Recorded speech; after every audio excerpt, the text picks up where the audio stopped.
You must know this one very important and humbling experiment ever done on human psychology called illusion of explanatory depth. Let me explain. This is day 6 in learning something new every single day and teaching you the same so that you can turn yourself into an academic weapon and stop doom scrolling. So in this experiment, participants were told to rate themselves on a scale of 1 to 7 on how well they understand these things works, everyday things like toilets, like zippers, like speedometers. And each of them rated themselves between a higher end of the scale, that is 6 to 7. And when they were told to explain each and every steps on how these things works in detail, they got humbled very quickly. And then they rated between a very lower end of the scale, that is 1 to 2.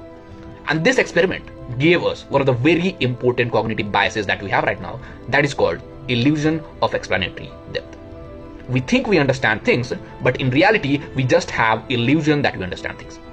And this bias arises because we confuse between familiarity and understanding. Because we see these things every day in our life doesn't mean we understand them. We must not confuse familiarity with understanding.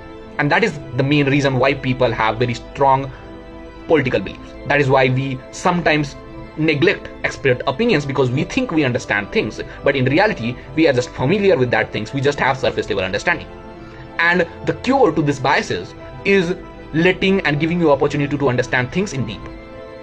Following learning techniques like active learning or Feynman techniques that will help you to understand things in deep. And now you know that you might have this illusion, so go ahead and break that illusion and try to understand things at a very deep level. And if you want to know things like these, I have a lot of resources that I read and write. If you want to get access to that, comment members, I'll send you the details.